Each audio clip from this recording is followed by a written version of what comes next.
Welcome to another episode of Poultry Farming. On last week's show, we took you through the required feeding regime of layers using Fugo Chick Mash, Fugo Growers Mash and Fugo Layers Mash. When I lost a lot of chicks, it's because of that mistake. The chicks grew very well, but when they reached the layering stage, I shifted to the cheaper one. Yes, I also lost a lot of them. But now when I decided let me put a trial, I start from the chicks to the egg layering to the peak. That is the time the 5,000 birds gave me waders. Because I gave UGA product from the word go, I moved to even from the layering stage to the peak, to the time I sold the birds, they were still healthy. An upward trend of livestock population growth has been witnessed in Kenya over the past 30 years. This has been driven by the rapidly rising demand for livestock products due to increased population growth, urbanization, and increasing incomes. The livestock sector is an important component of the agriculture sector in Kenya that is estimated to contribute 12% of Kenya's gross domestic profit, 40% of the agricultural GDP, while employing 50% of agricultural labor force. Livestock subsectors include dairy, beef, poultry, camel, bees, and emerging livestock.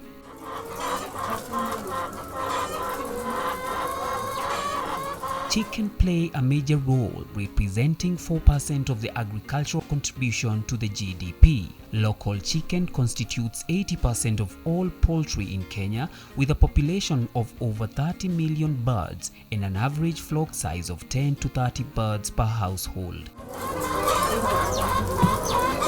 Local chicken subsector is an important economic tool for poverty alleviation and households' food and nutrition security at national and locally county governments.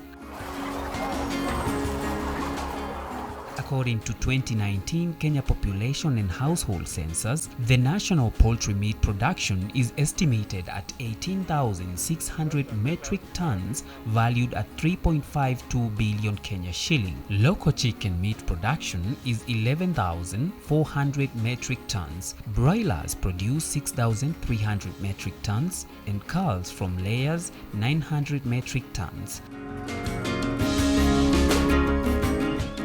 Egg production is at 1.3 billion, valued at 9.7 billion, with local chicken producing 570 million, while exotic layers production is 650 million eggs. The production of chicken in Africa has been dominated by village or backyard poultry systems and are kept in extensive scavenging systems. Rearing of indigenous chicken is an integral part of the farming system in almost all households, each keeping between 10 and 20 chicks. Chicken are mainly owned by women, youth, children, the landless, because they provide an income and are credited for their adaptability. The consumption of livestock products, especially chicken meat and egg, is crucial for growth and development, especially in young children. Since more than 80% of the households keep indigenous chicken, improving the productivity of chicken will address especially stunting in young children and address the issue of food and nutrition security. Although the indigenous poultry dominate the subsector, they only produce 60% of the meat that we consume and 50% of the eggs that we consume in this country. That means a lot of other, 50% of the eggs are coming from outside, 40% of the poultry meat is coming from outside. The challenges that cause the low productivity in poultry include low genetic potential, poor quality feeds, inadequate feeding, and of course diseases.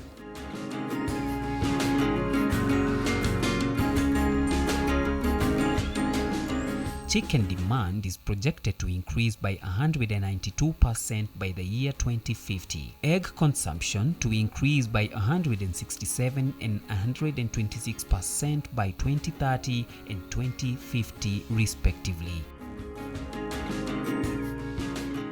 Small-scale poultry systems are important in food insecure, resource-poor areas. Chickens contribute to each dimension of food security, availability, access, utilization, and stability. Chickens empower women, youth, and the vulnerable and marginalized groups.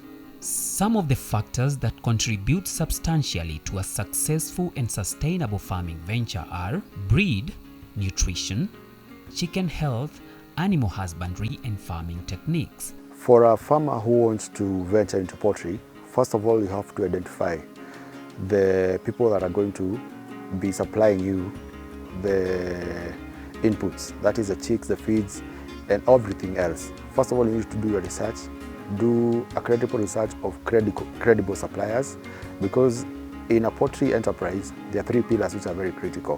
One is the chick itself, two is the feed, the next big input, and then now the input from the farmer in terms of management is what determines whether the chick or the feed is going to perform as per expectations. So for a new coming farmer, I'd advise them to do a research of accredited suppliers of chicks, accredited suppliers of feeds, accredited supplier of equipment and everything, and also have expert advice in terms of where they're going to sell their farm, how it's going to look like, how they're going to manage, and those kind of practices. Those are the ones we're emphasizing on today. There are three bird types, which are the laying hens, meat producers, and dual-purpose breeds.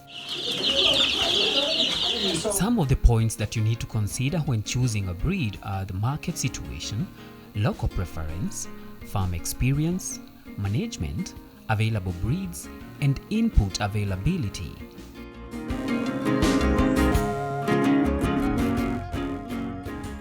The most important information that you need to learn about the breed that you choose include the age of maturity, peak production, age at peak production, body weight at maturity, quality of eggs and meat, is it a layer, broiler, or a dual purpose, the color of the eggs, disease resistance and adaptability, feeding and nutrition, are they low input or high input birds, and finally vaccination. I started farming back in 1998 because first I had enough spacious land, and I realized I can utilize it to get an extra coin. And by the time I settled here, we didn't have a lot of facilities. There were no roads, there were no shops, there were no anywhere you could buy anything for the children. And I had very young children. So first I started with broilers for the meat. And I realized the broilers had a lot of challenge because of marketing. Because if the birds extended the time, they could eat a lot and you end up getting no profit. I decided to switch to layers. Because I also do the dairy farming, I found like they can complement each other. And I've featured into layers, and it has had a bit of challenges here and there, but they have seen me to be what I am today. The advice I give a farmer is very simple. The poultry business is very simple. You put in cheap, you get in, you get out cheap, nothing. What we do, I'll talk of Unga Farm Care. What we do a least cost formulation when you're doing our feeds. We try as much as possible to give the farmer the best with the most manageable costs. And the price that is given out in the market is dictated by so many things. The cost of raw materials, the cost of energy, the cost of so many things. But what the farmer should insist on is a product that is giving him returns. What we talk about in the training is a conversion of the feed into the returns that the farmer anticipates. So when the farmer does his records right, and after every cycle of maybe a broiler flock, you do your calculations, you see those farmers who complain of the product being too expensive, you find that they are getting better returns still because they get more returns in terms of what comes out of their enterprise. But if you invest in a cheap feed, you end up spending a lot of time on your farm, getting low weights, getting poor number of eggs, and at the end of it all, the end game is that for the one who is using a cheaper product is not making anything for that enterprise. So I insist for the farmer, don't look at the price tag, look at the quality and what it is giving back to you. If I'm selling you an expensive feed and you're not getting a return, you have a right to do it, to move. But if it's a feed that is giving the right results, please let's not carry the price tag on it. I started with the 2,000 birds, and the main challenge was the supplier of the chicks. I wanted to start with more, but there was no provision for that time. The housing was also a challenge because I had to do the housing. I started with the 2,000, and the 2,000, I had a few challenges of the illness because I lost around 400 birds before maturity, because I didn't have good experience. But with the consultation with the vets, I was able to understand my problem. They have been with me, they have been working with me, mostly the ones that do the agrovet in Luai. That's where I've been consulting. And the people who also sell, the ones who sell the medicines for us, they took us through, although they don't give sufficient information. And when the birds were almost at maturity, they developed some problems.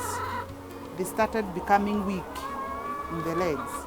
They started weakening, and it reached a point I sold them earlier because they could not stand, because I preferred the cages system of maintenance of neatness and also maintaining the cleanliness of the area.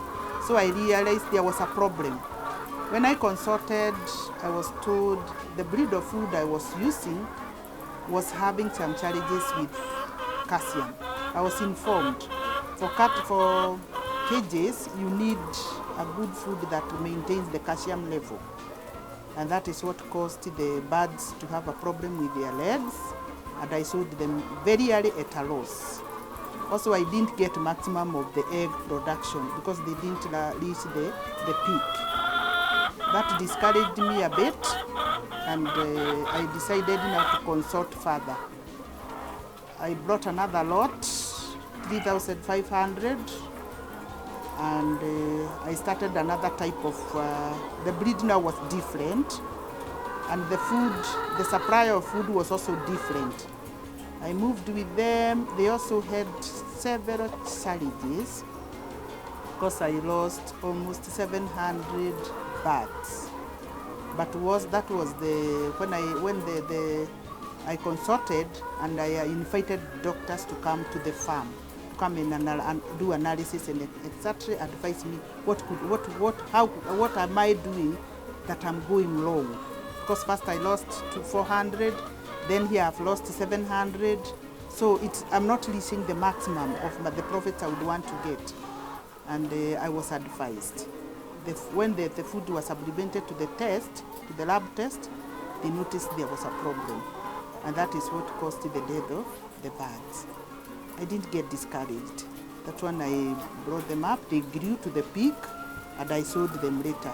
I also had a challenge also with Newcastle, because I had not given an injection. I'm told it is a long span. I didn't give because I didn't know.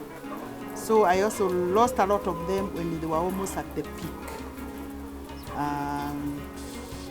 I sold them and some died. It was really, really a loss to me. However, that did not discourage me, because as I was moving on, the vets continued encouraging me, enlightening me. And the next lot, I decided now I'm going to bring 5,000 birds. And the 5,000 birds I brought, I decided now to move with a doctor herd to herd. So I consulted. I was given somebody from Kenchik to be taking me through, and I also decided now for the feed, I wanted now to maintain one supplier and one feed type. And that lot, I would say, it did wonderful to my farm. because I lost minimal and the egg production was good.